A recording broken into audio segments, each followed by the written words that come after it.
Hello and welcome to episode 27 of Gameday Gameplay, the sports segment of Console Space. I'm your host, Sean Colangelo. I'm joined as always by the man I envy the most in the winter time, Todd from Florida. What's up, brah? Not much, man. How's it going on your end? It's going. Got a weekend where I'm not really doing a whole lot of anything, which is good sometimes. It seems like my weekends go between hectic. I'm like running around between like 3 different cities, or I'm doing nothing at all. So Yeah, uh, mine just don't last long enough. yeah, dude, it's crazy. Like when you're putting in like a 40+ hour work week, um, the weekends it's not that much time. I mean Yeah, it's not really even 72 hours, and it goes very quickly. yeah, yeah. Um, That's 100% for sure. yeah. All right, so we have a lot to cover today, so we're pretty much just gonna go right into it. Obviously, it's a slow time of year for sports. There's really pretty much just I mean, at least out of the big four, obviously, there's really only baseball going on. We're not huge baseball fans, so we pretty much only cover the essentials when it comes to that. So that's why we haven't been uploading weekly. Um, but we decided we're closing in on hockey season. I mean, it'll be the preseason in another month, pretty much. Yeah, just about. And before you know it, pretty much all the big four will be happening. In about 2 months, all the big four sports will be simultaneously occurring. So Mm-hmm. it'll be here before you know it. So we decided we were going to go through each division, or I'm sorry, yeah, right? Yeah, Yeah, division. yeah, We okay. do divisionally. In the NHL, and basically just talk about what we think is going to happen. Try to predict, who's going to finish where, and all that fun stuff. Yeah, So, yeah. um, you kind of have the lead on this, so I would just let you go ahead and take it from All here. right, sounds good. So, start off with the Pacific Division, mostly because if I had to pick favorite divisions, it would be my least favorite, I guess. Is the way I would put it. It's also one of the hardest to predict because it's just kind of mediocre all around. But um, basically what I'm going to do is I'm going to go through each team, kind of break down what they did in the offseason, how their roster looks, where they're sitting with cap space, everything like that.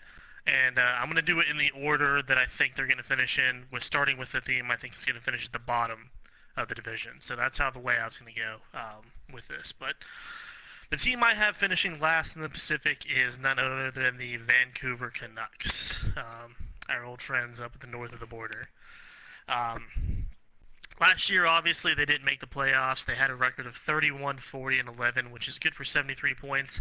A little bit higher than what most people had them last year, truth be told, but still not a great season by any metric really.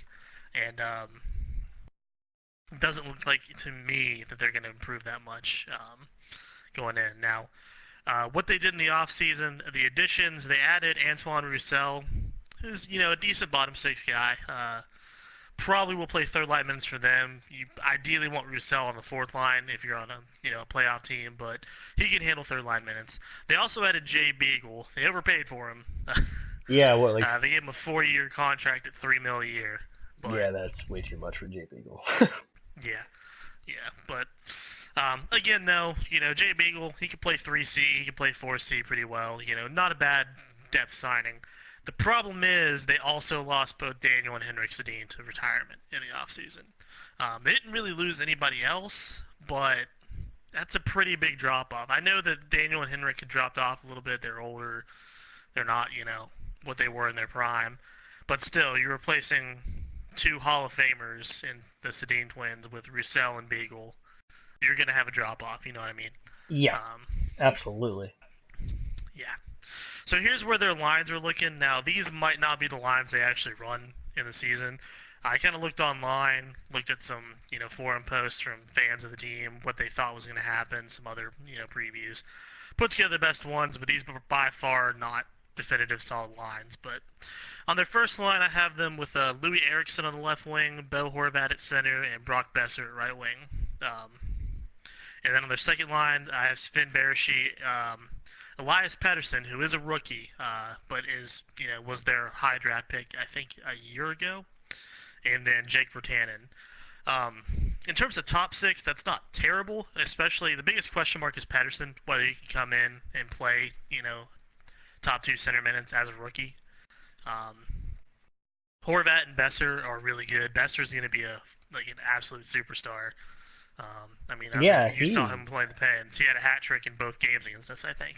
yeah, he did. Yeah, Plus he made the All-Star game too, didn't he? So yeah, he did. Yeah, yeah, Besser's going to be really good. Horvat's a good center. I don't like Louis Eriksson, but you're paying him $6 million a year. You got to play him in the top six. You know what I mean? yeah. Um, He's not getting any but younger, but you don't have much of a choice, really. yeah, like I said, biggest question there with the top six is Elias Pettersson and how he's going to be able to do if he can make that as a rookie. Now, in their bottom six, their third line I have is Roussel, Sutter, and Granlund. And then the fourth line I have Schaller, Beagle, and Gagne. I don't really know who's going to make what with Vancouver. They have a ton of depth forwards. I mean, they've got guys like Godolphin could come in and steal a spot there. Um, they just have a lot of stuff going on in the bottom six. The only one that's a lock I know that to make the team is probably Granlund because he's at least a really good bottom six forward, and Sutter just because of how much they pay him. So Yeah. Sutter is much more suited for like a 3C role, though. I mean, yeah, I couldn't believe. I think it was a couple years ago. Weren't they playing him on the first line on the wing with the Sedins? yes they were. Yeah, That I was the mean, first year they traded for him. he's a solid player, but he's not a first line. Yeah, It's just no, yeah. Now we're switching over to their defense. There's another problem with Vancouver, in my opinion. Their first pairing is Alex Edler and Chris Tanev, which isn't bad. But ideally you'd want that to be more of a second pairing. You know what I mean? If you're a playoff team. Yeah, probably. Then we've got Delzato and Stetcher, and then Ben Hutton and Eric Goodbranson. So they've got some depth there, but the problem is they don't have any bona fide top two defensemen, in my opinion. You know what I mean? Yeah, God, dude, Michael Delzato. Is there anywhere he hasn't played yet? I feel like he's on a new Probably not. team every year. Probably not. Nah, he's been with them for a year or two at this point, but man, it's just I don't look at that defense and see that can win you a playoff spot. Like I said, a couple Yeah. decent guys like Edler and Tanev and Stetcher are not bad at all. Goodbranson's not awful, but they're just all 3, 4, 5, 6 guys, no top two. Yeah. And then in net is where it's probably the worst. They have Jacob Markstrom and Nilsson as their backup goalie. that's a rough goalie tandem there. Well, yeah. Regarding the defense, though, I must say, I mean, we have seen teams in the past few years that actually didn't really have a number one guy, and I mean, look at Vegas. They pretty much had a bunch of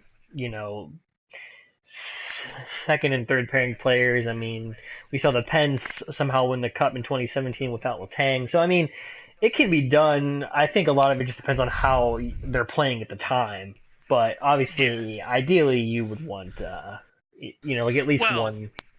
when it came to the Pens, their offense kind of offset their defense, and Vancouver doesn't have anywhere near the offense the Pens would have there. That's true. They also got quality goaltending that year, and Vancouver's goaltending isn't great.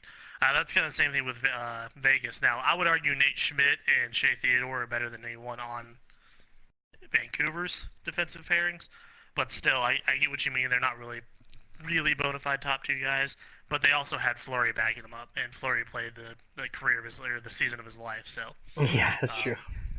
but the only spot that Vancouver's looking up is their cap space they'll have left with this roster. They do have $9.2 million in cap to spend. If they wanted to get some guys, they could, but Vancouver's probably best just riding the year out, taking what they get. Maybe selling some guys off the deadline and rebuilding at this point. Yeah, I would agree with that.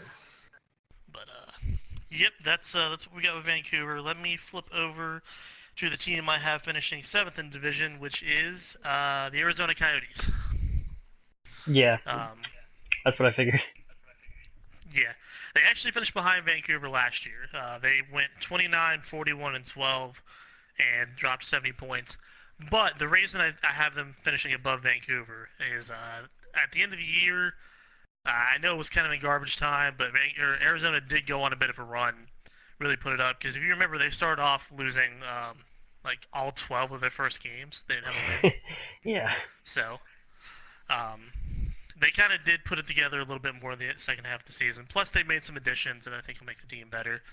Let's talk about those, what they've done in the offseason. Obviously, we had the Galchenyuk for Domi trade, so they lost Domi, but they gained Alex Galchenyuk. They also lost Luke Shin. He just left the team, but that's more of a depth loss. They added Michael Grabner. They added Vinny Hinestroza, and they added Jordan Osterley. They also added Marian Hossa, but he's not going to play, so they're just paying his contract. Yeah. Um, Per usual. yeah, but I mean, there's some solid additions there. You know, Grabner had a pretty bad year after he got traded to Jersey, but you know, he's only a year removed from scoring 30 goals, I think, with the Rangers. Right. Um, Galchenyuk for Domi is mostly a lateral move in my opinion, but Domi was underperforming. Galchenyuk was also obviously underperforming, so maybe this is one of the situations where both of them go into a new spot will kind of pick it up. And then they basically got Hinestroza and Osterley for nothing. I mean, they got those guys just for taking on Host's contract. So, um, Yeah, that was a good trade for them, man. yeah, that's definitely a good trade for Arizona, 100%. Um, Now, where I have their lines, their first line I have is Galchenyuk, Stepan, and Keller. Galchenyuk wants to be played as a center, but I don't really see a spot for him on this roster unless they move Dvorak to wing, and I think Dvorak's better suited playing center. So I think he'll start off playing left wing on the first line with those guys, which isn't a bad first line by any means. Keller is a really good player. Keller is probably their MVP to be truth be told. Stepan ideally is more of a 2C, but it's better than they've had in the past, and then we'll just have to see what Galchenyuk does. Yeah, for sure. Their second line, I have Richard Panik, Christian Dvorak, and Fisher. That's not Mike Fisher. I don't remember his first name. I think it might be Christian Fisher as well. I'm not 100%. But, Chris Fish. Yeah. That's kind of where it falls apart. Like I said, Dvorak's a good player, but Panik and Fisher, if you're a playoff team, you ideally want them more on a third line role than a second top 6 minutes. Um, Now, here's where it gets interesting. On their third line, I have Brandon Perlini, Dylan Strome, and Michael Grabner. Dylan Strome is the biggest question mark on this roster. He was drafted 4 years ago, I believe, at this point, and was drafted as a top 5 pick. It was supposed to be, kind of the next big thing at center, and he really hasn't panned out. So, I can't see him cracking the top 6 right away. He might end up getting up to there if he's playing well, but he'll have to prove himself on the third line role, in my opinion, to start off the year. And then the fourth line, Nick Cousins, Brad Richardson, Vinny Hinestroza. Nothing special. Hinestroza's a good player, but Brad Richardson probably shouldn't be in the league at this point, and Nick Cousins is ideally a 13th forward. So that has the potential for their third line. Sounds like it could be pretty good though. Yeah, that's what I mean. This is why I think Arizona's starting to trend upward compared to what they have been. Because I mean, we all know Arizona's been a pretty trash team for the last 5 years. Yeah. But I think they're starting. The rebuild's finally starting to come together. On defense is where they're looking not actually that bad. They just locked up Oliver Ekman-Larsson, so he's going to be their top pairing with probably Hjalmarsson, who they got from the Blackhawks last year. They also have Jacob Chychrun on their second pairing with Alex Goligoski and then Kevin Connaughton and Jason Demers. That's not a bad defense by any means. That's solid. Yeah. Connaughton, maybe you'd rather have him as like a 7th guy, but, if you're playing him on the third pairing protected minutes, it's not bad at all. In net, they've also got Antti Ranta and Darcy Kemper. Kemper worries me, but Ranta was playing amazing hockey at the end of the year last year. He's part of the reason why they did go on that tear, and after he came back from injury, he proved that he deserves to be a starting goaltender in the league. Yeah, So he did absolutely hmm. do that. So future looks bright for Arizona. I still think they're another year or two away, though. I haven't finished in seventh in the division, but Yeah. at 6, turn over to it here. Calgary? At, no, at 6 I have Edmonton. Oh, okay. Yeah. And I'll tell you why here in a minute. Now, Edmonton with 36, 40, and 6 last year, 78 points. That's after they had the year where they made the playoff push, and they lost in the second round. Probably should have went to the third round, truth be told. They get a little bit screwed by the Ducks in that series, but um, they don't really have any significant subtractions this offseason. They've added Tobias Reeder, Kyle Brodziak. They added goalie Koskinen from the KHL, and they added Kevin Gravel on their defense. All kind of depth moves. Ryder could end up in the top 6 at some point if he has to play there, but ideally you don't want him. But solid additions all around, really. Nothing crazy that they added, but also no bad contracts they signed or anything like that. Um, in terms of lines, I have Wright Nugent Hopkins playing with McDavid and Ty Ratty on the first line. Ratty could get replaced by Yamamoto if he's ready, but I think he'll probably take another year in the AHL or the juniors. Um, on their second line, I have Milan Lucic, Draisaitl, and Puljujarvi. Puljujarvi is the biggest question mark. He was their first overall pick. I want to say 3 years ago. I'm not 100% sure on that. It's the year that Columbus took Pierre-Luc Dubois as well. Mm. Yeah, Lucic has been a question mark at this point too. Lucic's not a question mark to me. He's a straight minus. um, he's making $6 million a year, and he's not suited for top 6 minutes at this point. He just isn't. Yeah. And that contract isn't ending anytime soon. But they can't really do anything. They don't really have a better option to put there other than maybe like Reeder or Strome. So might as well just play him in the top 6 and just get what you can from him. I think he could be a really effective third line guy, but they're not going to play him there. No, they probably won't. Not as much as they're paying him. I mean, they're going to try to make it work. Yeah. But on their third line, though, they do have Justin Kira, Ryan Strome, not Dylan Strome, Ryan Strome, and Tobias Reeder.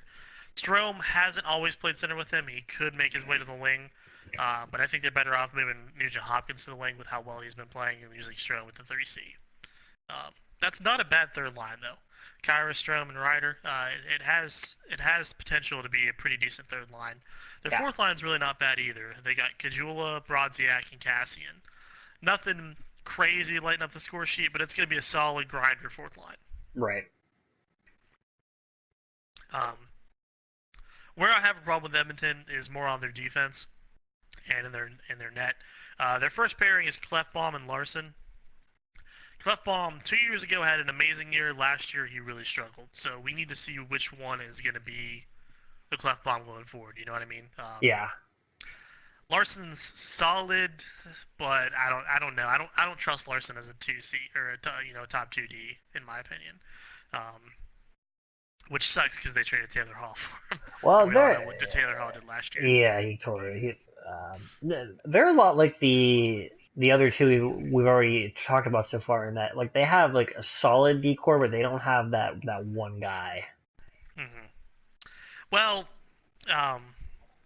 let's finish their decor here real quick. Their second pairing, they have Darnell Nurse, who is, in my opinion, their best defenseman. He's probably not a top 2 guy, which is why they play him on second pair, but he's a solid defender. Probably one of my favorite players on their team, truth be told. But then on the other side, they have Matt Benning as their second pairing defenseman. And then their third pair is Spiza and Russell. They obviously added Spiza in the offseason because he was with Vegas. I forgot to put him in the additions, but having Benning, Spiza, and Chris Russell all there in your defense isn't great in my opinion. I mean, Russell isn't anywhere near what he was when he played for Calgary. He's completely fallen off. And then Spiza cost Vegas the cup last year, pretty much single-handedly. Yeah. Well, not really, but the game that they lost in 10, he gave Washington the lead with an awful turnover. Matt Benning is, I guess, a solid 6 guy, but you're playing him in their 4 spot. That's where I have problems with Edmonton's roster. In net, they have Cam Talbot. Again, which Cam Talbot are you going to get? There's some years he looks great. There's some years he looks pretty lost in net. But they did sign Koskinen as their backup. He's coming from the KHL. He was solid there. Doesn't always translate, though, as you and I know, with Sergei Platnikov. Doesn't always work. So. Right. But projected cap space, they've got $4.98 million projected right now. They can't really afford to take on much in terms of salary, though, because they have some guys coming up that they're going to have to re-sign. McDavid just got his $12 million extension. That's kicking in this year, so. Yeah. I don't know. Edmonton's kind of a wild card. It just depends. I mean, you have Connor McDavid. He's arguably the best player in the league. You could argue that. I don't know if he's going to be able to carry them to a playoff spot. I personally don't think he will be. I think the roster that they built around him just isn't enough to get them there. But we'll just have to see. Right, yeah. Per usual. Now, in 5th... You said Calgary. I have...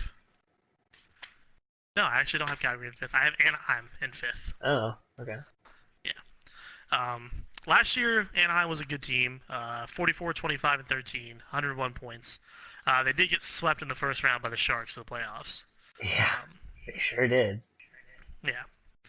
In terms of what they did in the offseason, not really much. I mean, there's some depth moves. They lost Derek Grant. He actually came to us, the Penguins. They lost Kevin Bieksa. They lost Antoine Vermette. They signed Carter Rowney, which had at it. They signed Brian Gibbons. They signed Andre Suster, and they signed Luke Shen. Yeah. Yeah. I feel you, dude. Their lines, if they're healthy, are pretty solid. I mean, their first line's Raquel, Getzlaf, Perry. Raquel and Getzlaf are amazing. Rickard Raquel looks like he might end up being Anaheim's best player very soon. Ryan Getzlaf is still their best player, and he's still great. Corey Perry is not Corey Perry of 4 years ago at this point. Corey Perry is dropping off. Corey Perry is getting paid way too much, and he just can't score the way he used to. And if Corey Perry isn't scoring, he's not doing much for you. And he's a dick. So. Yeah, well, he's got the penalty issues. He's got the temper. Yeah. All that stuff. Their second line, when healthy, is Cogliano, Kessler, and Silverberg, which is a good second line. The problem and the reason I have them dropping to 5th is that there is a large rumor, and it's almost pretty much confirmed at this point, that Ryan Kessler could miss the entire year with injury. Oh, what happened? Yeah. He's still struggling. He missed a lot last year, too. I don't know. He's got something going on with, I think it's a knee. I'm not 100% sure what it is, but there's rumors that he's already getting shut down for the entire year. Wow. Which, if that happens, that moves Henrique up into the second spot, and a second line of Cogliano, Henrique, and Silverberg isn't anywhere near as efficient, in my opinion. No, but Henrique did play very well for them when he came over. Yeah, I mean, he's good, but that also, you got to remember, on top of what it does to the second line, it also draws Henrique out of the bottom right, 6. Yeah. And they really don't have a ton at wing or at center after that. Now, considering if Kessler does play, their third line I have is Richie, Henrique, and Andre Kasha. That's a good third line. That's absolutely hellaciously good third line. But if Henrique ends up getting pulled up, their next center on the depth chart is Carter Rowney. Now, obviously, I don't think they would play Rowney. I think they would bring up maybe a guy like Sam Steele. They have in the the minors, some prospects at center probably to take that 3C spot. But the problem with playing a prospect that might not be ready is, again, you don't know what he's going to do. So. Well, the thing is, they overpaid Rowney to begin with, which Yes. I mean, but like if he's on It your fourth it line, you wasn't a can live with. massive overpay. They gave Yeah, him what, like 1.3 or something for 3 years. yeah, it wasn't that bad, but it was too much. But if he's on your fourth Yeah. line, you can live with that. But he's absolutely not a third line center, not even close. Yeah. Exactly. Exactly. Now their fourth line, they have Patrick Eaves, Carter Rowney, and Brian Gibbons. Eaves is a really good fourth liner. Eaves is probably not going to stay on the fourth line. He'll probably work his way up into the top six at some point. But Yeah, he was Rowney and having a really good Gibbons, year, wasn't he? he got hurt last year. Oh, He okay. got hurt last year Maybe. pretty early and missed a good portion of the year. He had a really good year the year before that, though. Yeah, I think that's what I'm thinking of. Yeah. Okay. Yeah. But like I said, Eaves I really like if you're playing on the fourth line. Rowney and Gibbons, not so much. So it is what it is. And again, if Kessler's done, Henrique slides up. What are you going to do with 3 and 4C at that point? That's where I have Right. the question. Now their defense is stacked, dude. They got Cam Fowler and Josh Manson on their first line. Um, Hampus Lindholm, Brandon Montour on their second pairing. They did just sign Schuster and Shin, both of them projected to be their third pairing, which isn't that terrible.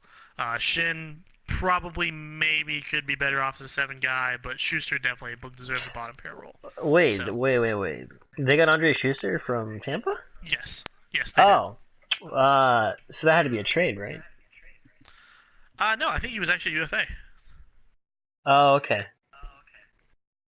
I think Yeah, they just signed him in the offseason. I'm trying to think back because I remember because I mean, there obviously were there were a lot of rumblings for a while there that Tampa was going to get Carlson, and we were like trying to Mm-hmm. figure out how in the hell they were even going to make that work. And I remember seeing it was like Schuster, and then a couple other they're like older guys on defense were like all like upper contract at the same time, and I was like, yeah, they're probably not going to re-sign any of those guys. So I'm assuming that's what They happened with. may have traded for Schuster. I thought he was a UFA. They just signed him. I have no idea, but he's on Anaheim now. So Yeah, um, now and also in net they're great. Truth be told, I mean they have one of the best tandems in the league. They got John Gibson, who just got his extension, and Ryan Miller. John Gibson is one of the most underrated goalies in the league. He's a top 10 goalie in my opinion, and he's really young. Um, Projected cap space, they do have 8.7 million cap space with this roster right now. Anaheim's never been a team that's spent to the cap though, so I don't know how much more they're going to add. Truth be told, they're kind of a small market, even though they are right outside of LA. LA draws all the market really, and Anaheim doesn't have as much revenue as LA does, obviously, and everything like that. But they've got a solid roster. The biggest thing for me is, like I said, just Kessler's injury, man, and what they're going to do at center if it is true. And from everything I'm reading, it looks like it's probably true. Um, on top of that, Perry in a top six role does I don't like. You know, there's not much not to like about this roster, but they've just been trending down for a couple years. And if Kessler's out and they can't really solve Perry with what's going on with him, I think they're due for a little bit of a regression. yeah. I mean, I could definitely see it. Mm.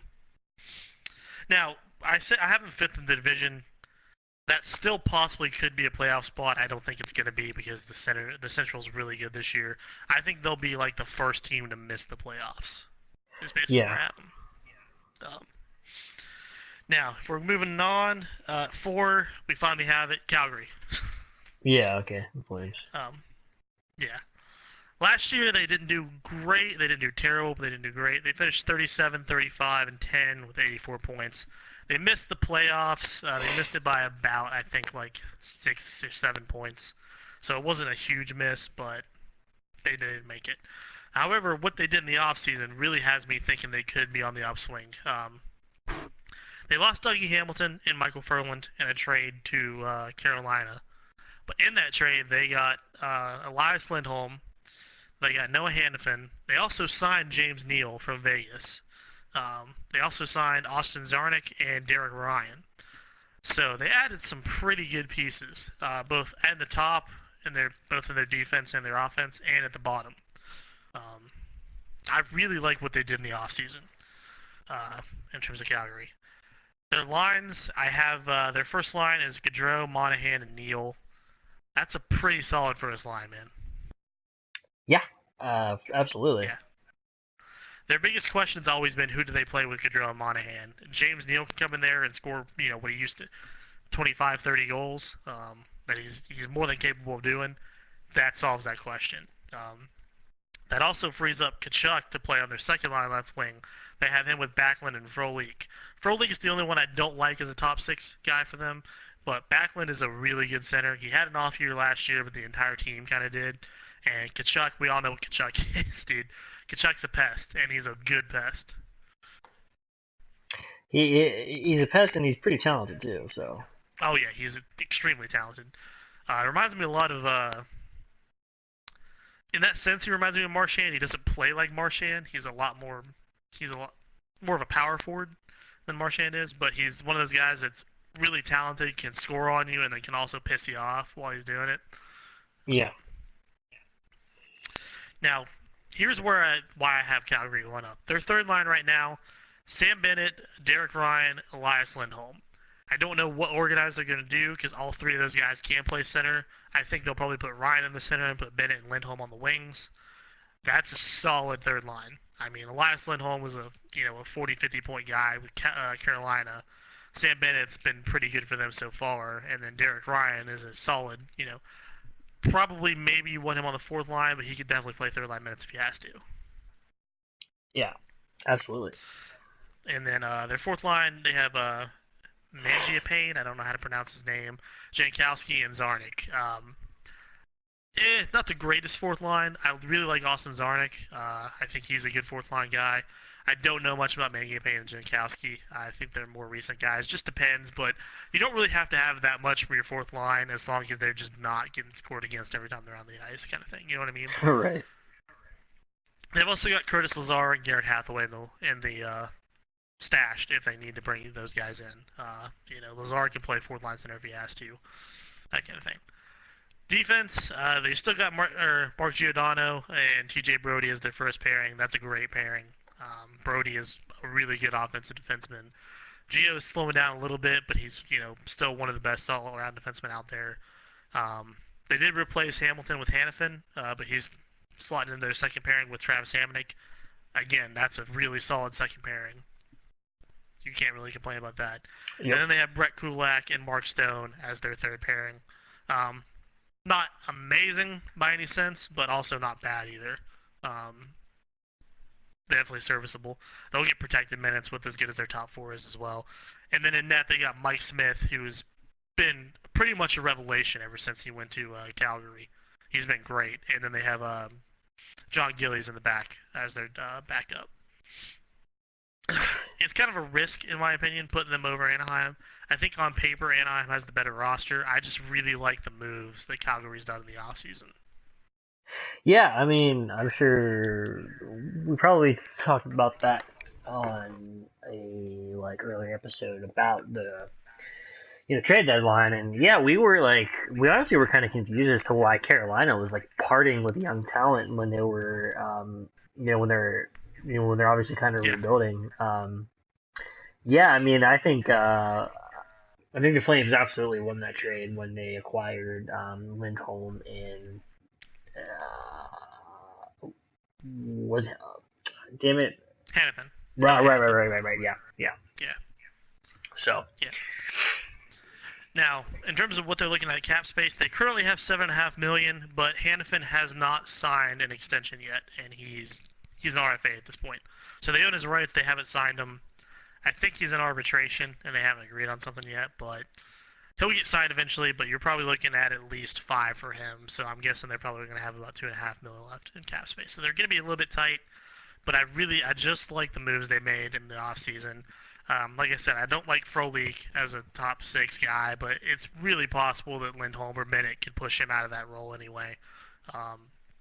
They've just got a solid roster all around. I like what they've done, and I think they're going to be hungry to get back in the playoffs this year. Yeah, I can definitely see that. All right. Well, now, that said, do I think Carolina or Calgary makes the playoffs? I don't know. I don't know yet. I think they're going to be really close if they don't. It could definitely be 5 teams from the Central and 3 from the Pacific because the Central is stacked this year. We'll just have to see. But as good as Central is, they might lose some points from battling each other. So Calgary could sneak into that last wildcard spot. Yeah, for sure. Third place, I have the Los Angeles Kings. Um, Oh, Last year, the Kings went 45, 29, and 8, had 98 points. They got swept in the first round by Vegas. yes, they did. That was. Hmm. I don't think anyone saw that coming. No, no. In terms of what they did in the offseason, pretty quiet. They lost Kevin Gravel to I think he went to Edmonton. They lost Tobias Reeder to Edmonton as well. They did bring in the biggest, one of the biggest offseason signings from outside the NHL. Probably the biggest. Kovalchuk is back. Oh, Ilya that's right. Kovalchuk. Yeah. I forgot about that. Mm-hmm. Ilya Kovalchuk is back, and he is an LA King. So Back, where does that leave them with their lines? back in black, literally. Yes, he is. Yeah. Where does that leave them with their lines? All right, on their first line, I have Alex Iafallo, Andrzej Kopitar, and Ilya Kovalchuk. Kovalchuk playing with Kopitar, that could be brutal. That could be if Kovalchuk can be what he was when he played in the NHL before, that could be pretty amazing. Yeah. Iafallo's also had a really good couple years as a rookie, prospect for them. He's going to be a solid top six guy. Their second line, I still have the 70s line, Pearson, Carter, Toffoli. It can work, you know what I mean? It's not the best second line out there, but it's also certainly not the worst. And Jeff Carter is losing a step, but he's still a really good 2C. Yeah, for sure. Now, on their third line, they have Adrian Kempe, who I really like. I really like Kempe's game. Um, I have Velarde as coming in as a rookie playing there. If he can't make it, they'll find someone else to put there. They have some guys in the minors to put. But Velarde's their best center prospect. I think they'll give him a chance. And then Dustin Brown on the third line. Not a bad third line if Velarde can play where he's supposed to play. Not bad at all. I don't think Brown's going to have as good a year as he did this year. But still, he doesn't necessarily need to. And then their fourth line, Kyle Clifford, Nate Thompson, and Trevor Lewis. Not world, beating or anything like that, but just a solid fourth line, good grinding line. Probably not going to score you a ton of goals, but they're probably not going to get scored against a bunch either. So, Oh, on the D side, they got Jake Muzzin and Drew Doughty. We all know who Drew Doughty is. We all know what he can do. He's going to eat 30 minutes a night, and he's going to be amazing the entire time he's doing it. And then their second pair, they got Dion Phaneuf and Alex Martinez, and then Derek Forbort and Ledoux in their third pair. I don't really like Phaneuf as a top four guy, but again, with as many minutes as Doughty eats, it's not that big a deal because they can just double shift Doughty if they need to. yeah, and they probably will. Yeah. But Muzzin and Martinez are solid top four guys for sure. Yeah. If Phaneuf doesn't work out, they can slot Forbort up there if they have to. In net, we all know what they have. They have Jonathan Quick. He's probably a top five goalie in the league easily. And then they have a rookie coming in, Campbell, as a backup. If he doesn't work out, they do have Peter Bedard down in the minors to play backup. So I put Campbell there for now. I don't know if he's going to make it out of the roster, but I'm going to go with that. But either way, Quick's going to play 60 games if he's healthy. You know what I mean? So it doesn't really matter. Well, was there crushing that he might be hurt, or is he? He was hurt last year a little Okay. bit, and he is getting up there in age. But I don't, as far as I know, there's not anything that he has lingering at the moment. Okay, I got you. It is definitely a risk though. He's missed time a couple of the last years. It could happen. So their cap space, they're right up on the cap. I mean, they gave Kovalchuk like 6.2 mil or something like that. So they only have 2.1 mil in space. So they don't really have a lot of wiggle room to work around with. But they didn't really lose anybody. They finished third in the division last year, and they added Kovalchuk. So I can't see him dropping. You know what I mean? Yeah, I mean, we've talked before about how sometimes it just seems like those three California teams, they almost just seem like the same team. I mean, they all finished right next to each other in standings, which is what you actually might think is going to happen again. Hmm. But Yeah. Yeah, I mean, I don't know, man. They've got Kopitar, they got Dowdy, they got Quick. I mean, that's a solid. That's your solid 1C, your solid 1D, and your solid starting goalie. That's what you need to build a team off of. You know what I mean? yeah, So, and then like I said, Kovalchuk on Kopitar's right could be dangerous. They've got other pieces. I just think they're gonna. I think they're gonna maintain where they're at. I don't see them as being like a dangerous cup contender. You know what I mean? They could win a round or two in the playoffs, but I don't really see them really pushing for a cup without some more pieces. But I definitely think they're a playoff team. well, yeah. I mean, it's kind of the whole thing with the Pacific is a lot of pretty good, solid teams, but no real cup contenders. Seemingly, I don't think so, at Hmm. least. But Unless you're Vegas last year. sure, but I mean, yeah, we'll get to Vegas, but I don't think they're going to replicate that. No. But speaking of, we'll get to Vegas because I have them finishing second in the division, and they're the next team on the list. So, Okay, yeah. all right. Obviously, we know what Vegas did last year. Had the best expansion team record ever. Blew everyone out of the water. 51, 24, and 7, 109 points. Made it all the way to the Cup final. Lost to Washington. Um, so, why I have them coming back? For one, it's part of what they did in the offseason. They did lose some pieces. They lost James Neal. He went to Calgary. They lost David Perron. He went back to St. Louis. They lost Lucas Pisa to Edmonton. Um, they did sign Paul Stastny. That's a really good signing for them because they need centers. They also signed Nick Holden to replace Pisa, which is probably an upward move, truth be told.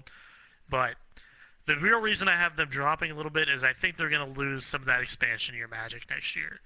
The players are no longer going to be able to rally behind that whole, the golden rejects kind of thing. Right. You can't really say that anymore when you just lost the cup final and there's guys like Stasny foregoing a chance to play with Winnipeg to come to your team. So Mhm. I just don't think they're going to be able to rally around that in the locker room. That said, they've still got a solid lineup. Their first line, Riley Smith, William Karlsson, Jonathan March, so hasn't changed at all. It shouldn't change. It's a solid first line. Will William Karlsson be able to replicate his 42 goal season? I doubt it, but I still think he's going to be a good player. Yeah, I don't think he's going to drop that again, but I mean, he'll be. I'm sure he'll. I think he can break 30 pretty easy, especially given the Yeah. minutes that he does play where he is. Yep. Now, second line, Thomas Tatar. We all know what Tatar was. He was really the only disappointment in Vegas this season, considering what they traded for him and how bad he played with them. But I do think they're going to give him a top six role, trying to make that trade work. I have him playing with Stasny and Alex Tuck on the second line. If Tatar can pick it up and play like he used to play in Detroit, that's a pretty solid second line as well. Absolutely. Yeah. Excuse me. The bottom six isn't as good as it was last year. Obviously, losing Neal and losing Perron, who were playing second line minutes, that moved Tatar and Tuck up. So on their third pair, I have Stefan Nosek, Eric Holla, and Ryan Carpenter. And then on their fourth pair, fourth line, I have Pierre Wood Belmar, Cody Eakin, and Ryan Reeves. Um, Reboot. yeah, it's not awful, but I really don't like Nosek and Carpenter as third line players. This is why I have them taking a step back and dropping to second, is because their depth took a hit in this offseason. It definitely did. Speaking of Reeves, did you see what he was recently quoted saying? It was pretty funny. No, what'd he He say? he said something like, "If he's like whether you're, or he said when you're in the NHL, if you can't play hungover, you should probably just go back to the minors or something like that." And of course, a lot of people were giving him shit. They were like, "Yeah, that's easy to do when you play like 3 minutes a night, bro." But yeah, I don't know. Well, It I was mean, just he funny. looks like he's slotted in. I mean, they gave him over 2 mil. I don't know if you saw that. Yeah, I don't know about all that. Yeah, and he's gonna. It looks like he's slotted in as a solid fourth line, guy. How many minutes he's gonna get? not a ton, but it's probably going to be more than 3 minutes now. I mean, you got to Well, figure yeah, you'll have to play sure. at least 8 or 9 Yeah. a game. But now how many of that's going to be sitting in the box, we don't know. But Good bit. excuse me. Um, move down to their defense. They get Nate Schmidt on their first pairing with Braden McNabb, Shea Theodore, Derek England, Nick Holden, and Colin Miller. Here's the problem I have with Vegas' defense. Their left side is great. Schmidt, Theodore, Holden. I like that a lot. I don't like McNabb and Ingo as top four right defensemen. I like Colin Miller as their sixth pair or third pair guy. Their number six. I honestly don't even mind Ingo that much as the number four. Braden McNabb could definitely be improved upon. Um, so, however, they do have 8.6 million in cap space, so something could happen. There was the rumor of Erik Karlsson last year. You know what it was going to Vegas. If that ends up coming back up, considering Karlsson's coming up, if Karlsson slots in here on the first right D with Schmidt, and that moves, McNabb out and England out and Miller out, this is all of a sudden, could be a player, a Stanley Cup contending team there. So, Yeah. um, Wheels. There's obviously going to be a sweepstakes for old Eric, so yeah. it'll be interesting. And net, they haven't changed. They got Marc-Andre Fleury. They got Malcolm Subban. Fleury played amazing last year. I think he's going to play good again this year. I don't know if he'll play as good, but he's still going to be more than solid enough to get him going. So, Yeah. and he's probably the MVP of their team. So, but but I know we're running a little short on time here, so let's just go ahead and hop into who I have finishing first. Obviously, they're the only team left, San Jose. Um, they finished second last year in the division, 45, 27, and 10, 100 points. They lost in the second round to Vegas. This is who didn't. Yeah, well, true. Additions, subtractions, they really haven't done anything this offseason. I don't have any significant players they've added or lost. I mean, there's some Well, depth they got. guys, AHL guys. Oh, no, I thought they got Kane, didn't they? Well, they got Kane last year as in a trade. They just signed him again. They re-signed him, but he was there Oh, last year. okay. But speaking of lines, I have Evander Kane on the first line. I have Joe Thornton in there for now. I don't know if he's going to stay there. Pavelski could slide into that spot, and they can move somebody in the wing and move Thornton down. But I have him starting there, and then I have Pavelski on the right wing of the first line. If Thornton can play and can play even somewhat to the level he used to be, Kane, Thornton, and Pavelski is a really good line. Really Yeah, good. absolutely. Uh, their second line, I have Thomas Hurdle, Logan Couture, and Jonas Donskoy. Again, really good second line as well. And then where they really stand out to me, their third line, they have Timo Meyer, Chris Tierney, and LeBlanc. All three of those guys had amazing seasons last year. Like, really good seasons. This is why I think Thornton could end up slotting down, because they might move Timo or Tierney up. But if that's their third line, that's a hellaciously good third line. Um, yeah, there's nothing else I can really say about it. It's just really good. Their fourth line is okay. Sorensen, Melker Karlsson, and Goodrow. Um, again, it's a fourth line. It's not going to light the world on fire. They'll be decent enough. On defense, Mark-Edward Vlasic and Brent Burns. Is Brent Burns going to return back to form? He did have a bit of an off year last year. He started off really good and then really struggled at some point. But he is Brent Burns. I still think he'll be good going forward. Their second pair, they have Dylan and Braun, Joakim Ryan, and Dylan DeMello's their third pair. They have Jones and Dell in net. That's a really solid rotation in net. One of the better ones in the league. They do have some cap space. They got 4.3 to work around with. They had a bit of a quiet offseason. One thing their GM did do was completely fleece Ottawa with the Matt Hoffman. Or not Matt Yeah. Hoffman. Mike Hoffman deal. They traded to get Hoffman from Ottawa, and then because Ottawa didn't want to trade him in the division, and then they turned around and traded him back to Florida for more than they paid for him. So Right. it was Yeah, it that was was pretty funny. funny. It was Yeah. pretty funny to watch, but other than that, they really didn't do much that offseason, but they didn't need to. I mean, they're a solid team. They've got young guys coming up like Meyer, Tierney, LeBlanc. Donskoy's still young. Hurdle's still young. Um, They've got good defense. They've got good offense. They've got good goaltending. They're just a solid all-around team, and I just have them as being the first this year because I think Vegas is going to take a step back. So Yeah, that's kind of how I see it. Like, I really think those three California teams could potentially finish in just about any order, very close to one another, and mhm. probably potentially ahead of Vegas just because I don't think the Knights are going to be able to have that run again. So, Gotcha. But let's go ahead and wrap it up because I know you're running up on time. But what did you have teams finishing there? Do you disagree with any of mine? Do you think somebody's gonna finish higher than I have no, dude, honestly, I mean, I pretty much agree. I mean, we talked prior to this on how hard it's so hard to predict this division. Like I or lower? said, Yeah, it really it's is. like, There's just so many teams that are so close to each other in the Pacific. Um, in every other division, there's at least that one team that looks like it's gonna run away with it. You don't have that in the Pacific, so yeah, like I said, I mean, I'm definitely not going to be able to water it down as well as you did. But yeah, I mean, I definitely think Arizona is going to be a little better. mhm. Which is why I agree that I don't think they'll finish last. Um, as I've already said a handful of times, the Kings, Ducks, Sharks, put them in any order separated by like a total of 5 points. That's that's probably where they're going to Yeah. be. And I'm sorry, the Knights. Yeah, they're not going to be as dominant. I just don't see it. Yeah.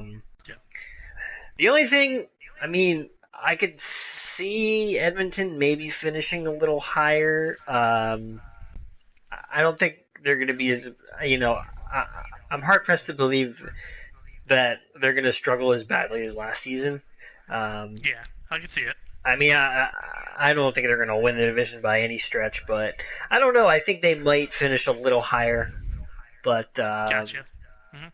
yeah, I mean, aside from that, yeah, I can definitely agree with it for the most part. Like All right. it's it's so hard to tell with the Pacific, dude. I feel you. So, but yeah, All right.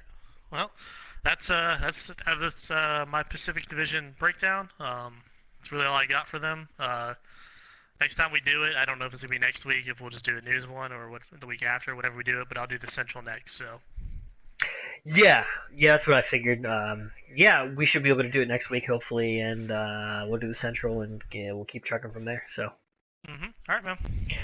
All right, man. Well, thanks as always. Make sure you check Yep. out our other episodes of Game Day Gameplay if you haven't seen them. Like, share, subscribe, comment, all that fun stuff. Also, be on the lookout for our staple podcast, the Console Space Podcast. We hang out and talk about video games, and also we have a new one. It's called Chords and Consoles. Pretty much the same format as the Console Space Podcast, but we have a band or a musician on to kind of ask them about what they like to play, and also about what they do with their music. So, Definitely um, check out the last one. They had Krill Hardley on. He's a funny, funny dude. You'll be entertained. Trust me. dude, he's hilarious. Like, I've listened to that one a couple of times just because of how funny that guy is. Yeah, he's a He riot. he kills me. But He's a riot. all right, dude. Well, we'll do it again next time, and I'll talk Sounds to you good, soon. bud. Have a good one.